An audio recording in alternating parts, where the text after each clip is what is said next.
자, 오늘 이면 사모님 오시려면 제가 봤을 때 아직도 한 15분은 더 있어야 될 것 같습니다. 오늘 하나님께서 우리에게 주시는 말씀은 잠언서 23장 22절에서 26절까지 말씀입니다. 잠언서 23장 22절에서 26절까지 말씀입니다. 우리 함께 봉독하겠습니다. 너를 낳은 아비에게 청종하고 내 늙은 어미를 경히 여기지 말지니라. 진리를 사되 팔지는 말며 지혜와 훈계와 명철도 그러할지니라. 의인의 아비는 크게 즐거울 것이요 지혜로운 자식을 낳은 자는 그로 말미암아 즐거울 것이니라. 내 부모를 즐겁게 하며 너를 낳은 어미를 기쁘게 하라. 내 아들아, 내 마음을 내게 주며 내 눈으로 내 길을 즐거워할지어다. 아멘.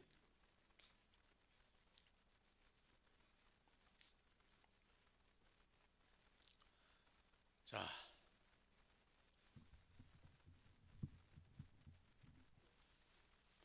원래는 특성으로 우리의 마음 문을 열고 말씀을 들어서 더 축복이 쏟아져야 되는데 이번만큼은 순서가 살짝 바뀌어서 말씀으로 마음 문도 여시고 은혜도 받으시고 높이라고요.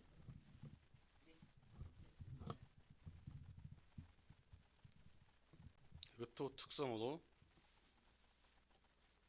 더한 곱절의 은혜를 받으시기 바랍니다. 자, 저는 오늘 이 잠언서 23장 22절에서 26절까지 말씀을 가지고 내 길을 즐거워할지어다 하는 제목으로 함께 은혜 받고자 합니다. 제가 말씀은 Let's keep to my ways인데 Let's를 빼고 keep to my ways가 더 맞는 것 같습니다. 여러분, 성경에 보면요 이렇게 기록됩니다. 너를 낳은 아비에게 청정하고 내 늙은 어미를 경히 여기지 말지니라. 아멘. 이 사람은 늙으면 볼품이 없어지죠. 하지만 또 그거 나름의 아름다움이 있습니다. 우리 일제 강점기에 이홍렬이라는 음악에 정말 남다르게 재능 있는 사람이 있었습니다. 이 사람은 그 재능을 키우기 위해서 음악 공부를 합니다. 음악을 배우다 이제 더 잘 배우기 위해서 일본으로 가서 유학을 떠났습니다. 그런데 작곡을 하기 위해서 해봤는데 작곡을 하려면 피아노가 있어야 돼요.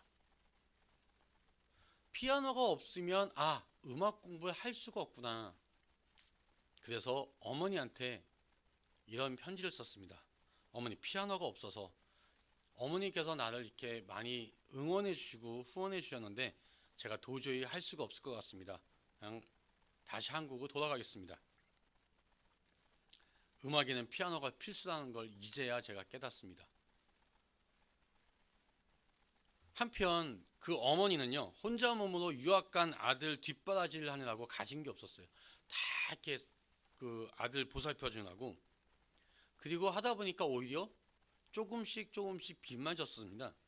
그런데 어머니가 그 편지를 받고 다음날 새벽부터 땅거미가 질 때까지 동네 근처부터 원거리 산이란 산이 난 걸 모조리 뒤져서 이 솔방울을 긁어 모아서 땔감으로 쓰려고요. 그 솔방울을 팔았답니다. 그래서 불쏘시개로 화력이 좋은 이 솔방울을 팔아서 쌀 한 가마니가 13원할 그 당시 1930년대에 거금 400원을 만들어서 아들한테 보냈대요. 그 아들이 그 돈을 받고 얼마나 감격을 했겠습니까? 얼마나 어머니한테 고마웠겠습니까? 그 돈으로 이 아들이 피아노를 샀어요. 그리고 이 사람이 처음으로 만든 노래가 시인이면서 문학 박사인 양주동님께서 지은 시 어머님의 마음, 이거를 노래로 만들었습니다. 이 시간에 우리가 어머님을 생각하면서 어머니 마음이란 노래를 한번 불러보길 원합니다.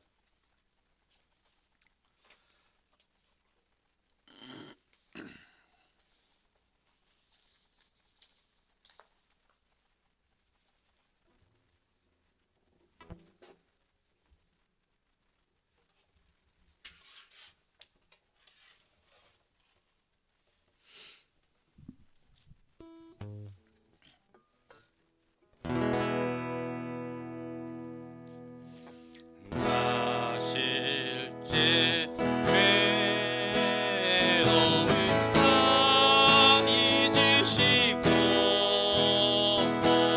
길을 실제 밤낮으로 애쓰는 마음 진짜리 마른 자리 강이시며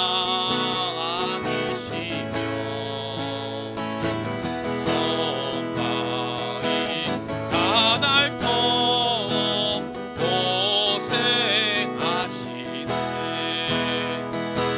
하늘 아래 기묘하시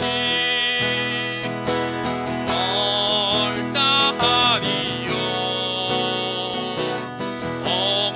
어머님의 희생은 아이 없어라 어려서 안고 없고 널러주시고 장한 선물 이내 여기다 이는 하늘사 그릇들사 자식 생각에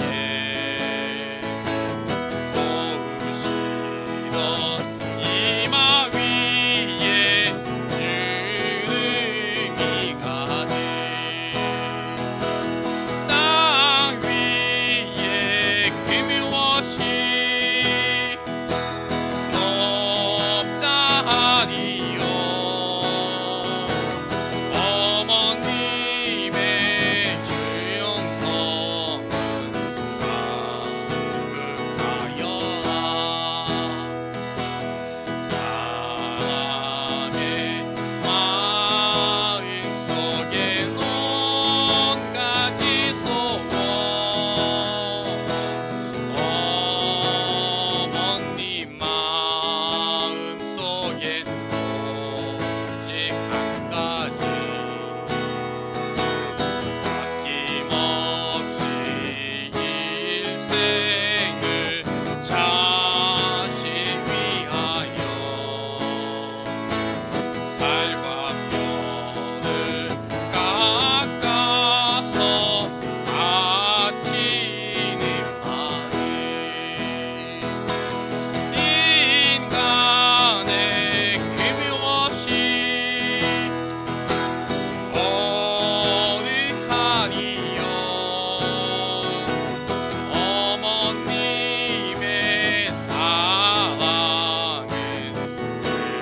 끝이없어라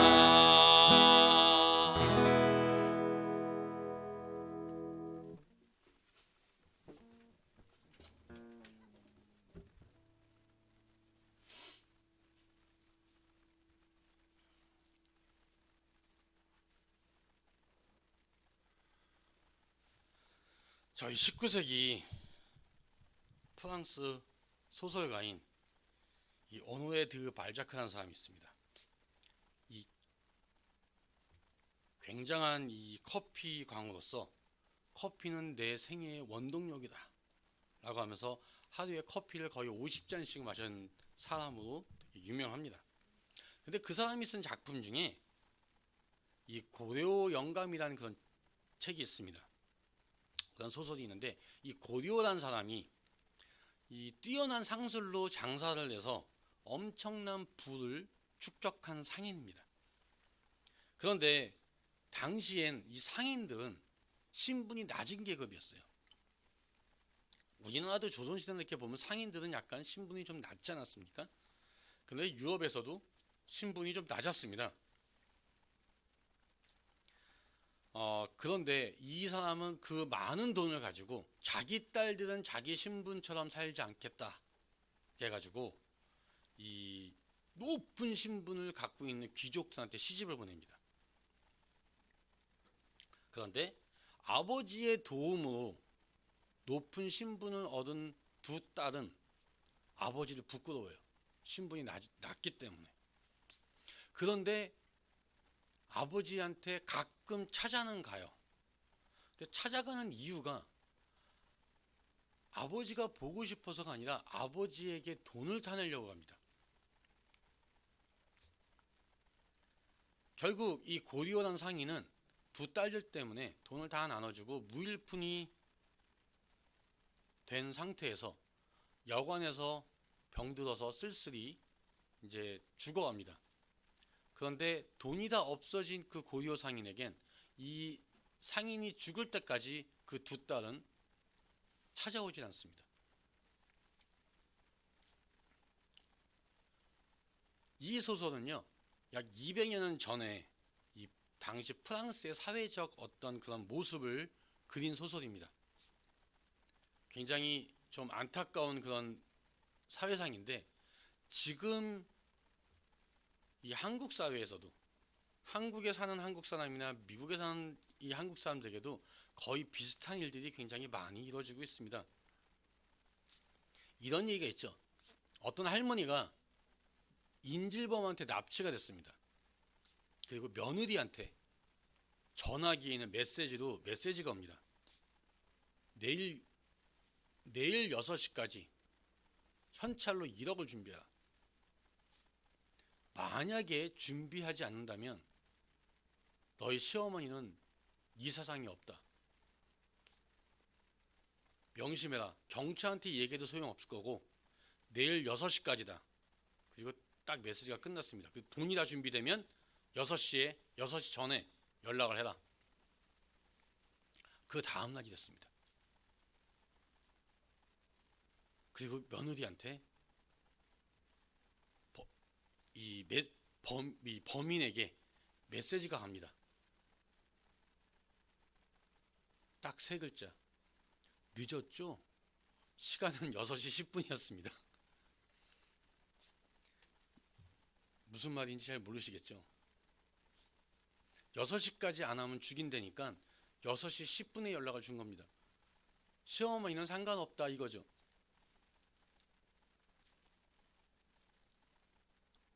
이게 참 웃자고 지어낸 어떤 그런 소리인데 어떻게 보면 굉장히 씁쓸한 소리입니다.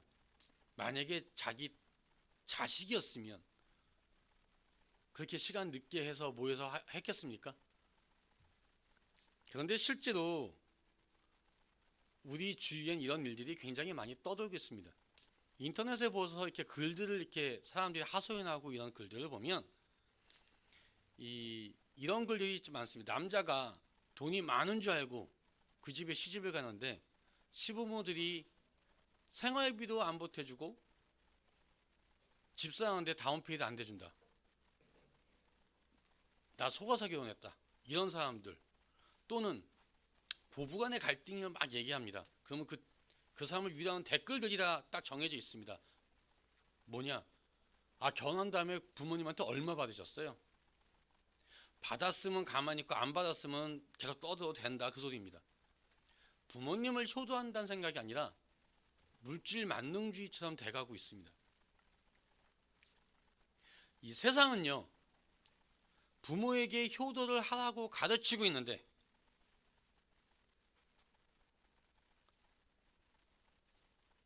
이웃들과 함께 가는 세상이 아니라 자기만 알게 하고 돈만 쫓게 하는 어떤 그런 잘못된 교육으로 인해서 세상이 바뀌고 있습니다. 그렇기 때문에 우리 교회에서 성경 말씀 속에서 효도하는 것을 가르치라라는 건 당연한 겁니다. 그런데 우리가 여기서 알아야 될 것이 있습니다. 세상 사람들의 효도와 크리스찬들의 효도는 틀리다는 거예요. 자, 세상 사람들의 효도와 크리스찬의 효도가 아무런 차이가 없어 보이지만 아주 큰 차이가 있습니다. 그건 뭐냐면 세상 사람들은 자기가 갖고 있는 기준에 맞춰서 효도를 합니다. 그런데 크리스찬들은 하나님을 기준으로 해서 우리가 효도를 해야 합니다. 이게 커다란 차이를 만들어냅니다. 그래서 세상 사람들이 효도를 하지 못할 때 우리 크리스찬들은 효도를 할 수가 있습니다. 세상 사람들에게 있어서 어떤 효도의 기준이 자기 자신이다라는 그 말은 그 본인이 느끼기에 부모님이 나한테 얼마나 잘해 주셨는지 그걸 값어치로 따진다는 소리입니다. 그런데 그러다 보니까 내가 봤을 때 우리 부모님은 날 별로 사랑하지 않았어. 그럼 나도 효도를 안 해도 돼. 이런 식으로 바뀐 게 세상 사람들의 효도고, 우리 크리스찬의 효도는 기준점이 하나님이시기 때문에 하나님이 주시는 효도는 그 부모님께서 우리에게 주시는 그 사랑에 보답하여서 드리는 것이기 때문에 세상 사람들의 그 가치관과는 틀리다는 겁니다. 그래서 부모님의 사랑이 좀 미흡하다 할지라도 효도를 할 수 있고, 또 더 하나님을 보면서 더 큰 효도로 나아갑니다. 그래서 우리가 하나님께서 우리를 효도하게 하시는 이유를 분명하게 깨닫는 것이 참 중요합니다. 이 성경에 보면 너를 낳은 아비에게 청정하고 내 늙은 어미를 경히 여기지 말지니라. 여러분들은 이 말씀에 얼마만큼 많은 자신이 있으십니까?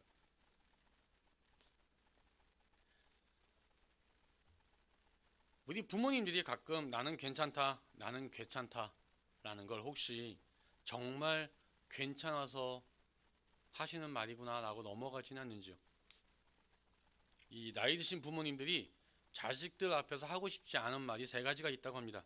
첫 번째는 아프다라는 소리입니다.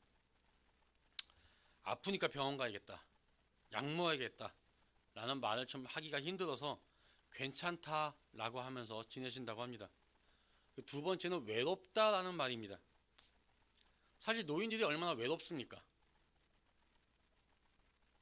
하지만 자식들한테 야, 나 너무 외롭다 그 말을 하면 혹시라도 야, 좀 나 좀 우리 집에 와서 얼굴 좀 보자 라는 말로 비춰질까봐 외롭단 말을 안 한다고 합니다. 그 말을 또 나 너무 외롭다 해서 여행 좀 같이 가자 뭐 이런 식으로 비춰지면 안 되기 때문에 그냥 그런 말이 어려워서 외롭다라고 하신다고 합니다. 그 세 번째는 배고프다라는 말입니다. 실제로 이 미국 땅에서 밥을 못 먹는 분들이 누가 있겠습니까? 여기서 배고프다라는 말은 용돈이 궁하다라는 말이랍니다. 그런데 야, 내가 지금 사정이 이러니까 돈이 없단다 라고 얘기가 그래서 그냥 괜찮다라고 이야기한다고 합니다. 그래서 우리 부모님들이 괜찮다라고 이야기할 때 그걸 그냥 들으시면 안 됩니다. 그런데 우리 자녀들은요, 부모님에게 온갖 이야기를 다 합니다. 이것저것 사달라기도 하고 불평도 얘기하고 불만도 얘기합니다. 그런데 부모님들은 하고 싶은 말이 있어도 선뜻 하기가 어렵습니다. 그냥 이런 사정을 자녀들이 알아서 해드려야 됩니다. 그래서 성경은 이렇게 얘기합니다. 내 부모를 즐겁게 하며 너를 낳은 어미를 기쁘게 하라. 그래서 보면 연세 많으신 분들 생일잔치 가보면 꼭 이렇게 하시는 말씀 있죠. 아유, 나는 그냥 지나가자고 했는데, 아유, 나는 그냥 이렇게 가족끼리 조금 모이자고 했는데, 아유, 그냥 애들이 그냥 하자고 그래서 이 똑같은 얘기를 정말 수십 번, 수백 번 하시면서 생일잔치를 하십니다. 이런 부모님의 마음을 좀 헤아릴 줄 아는 그런 저희가 돼야 되지 않을까라고 생각합니다. 오늘 본문은 내 아들아 내 마음을 내게 주며 내 눈으로 내 길을 즐거워할지니어다. 이렇게 말씀하고 있습니다. 여기서 내 길이다라는 말은 이 히브리로 데렉이라고 합니다. 데렉이라고 하는데 나의 여정이란 뜻입니다. 내 인생에 걸어온 길, 내 인생의 여정을 즐거워하라. 근데 이걸 우리 영어 성경은 이렇게 합니다. Keep to my ways. 즐거워하는데 단지 즐거워만 하는 것이 아니라 지키라는 거예요. 그걸. 어느 학교에서 학생들에게 아버지 직업을 조사했습니다. 그랬더니 한 학생이 아버지가 곡물 팽창업을 하신다고 했습니다. 선생님이 궁금했어요. 곡물 팽창업이 뭐니? 그랬더니 아이가 조그맣게 얘기합니다. 뻥튀기 장사요.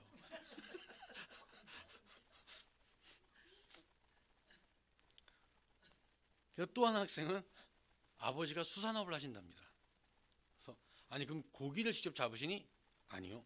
그 원형어선을 타시니? 아닙니다. 그럼 어떤 걸로 수산업을 하시는 거니? 조그맣게 또 얘기해요. 붕어빵 파세요.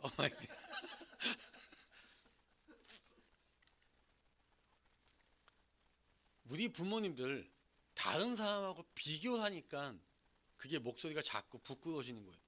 비교하면 안 됩니다. 우리 부모님들은 자신에게 주어진 삶의 자리에서 최선을 다하신 분들입니다. 우리가 우리 부모님들한테 배울 게 없다고 생각할지는 몰라도 그분들은 최선을 다하시고 열심히 인생을 살아오셨습니다. 정말 그 시대에 자기에게 주어진 그 위치에서 자기의 가족들을 위해서 몸을 아끼지 않고 최선을 다하셨습니다. 그래서 우리 모두 우리 부모님의 그 길을 지키고 즐거워해야 합니다. 그분들이 살아온 여정을 자랑스럽게 여기시기 바랍니다.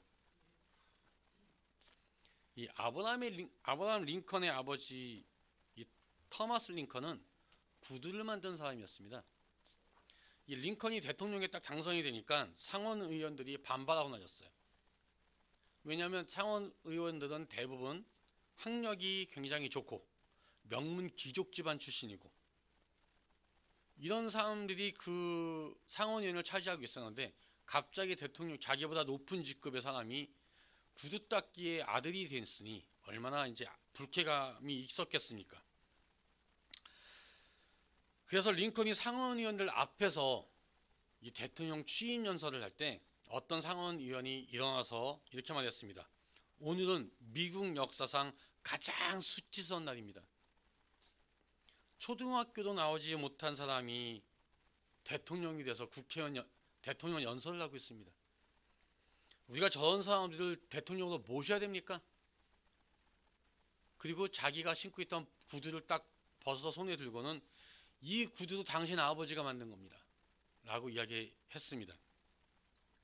그때 링컨이 한 말입니다. 정말 감사합니다. 사실은 오랫동안 저희 아버지를 잊고 살았었는데 다시 제 아버지를 생각나게 해주셔서 감사합니다. 저는 제 아버지가 자랑스럽습니다. 우리 아버지는 직업에 충실했고 구두를 아주 잘 만드시는 분이었습니다. 이 자리에 계신 분들 중에 제 아버지가 만드신 구두를 신고 계신 분이 여러 계신 줄 압니다. 제가 아버지 어깨너머로 배운 구두 만드는 실력이 있으니 구두가 헤어지면 가지고 오십시오.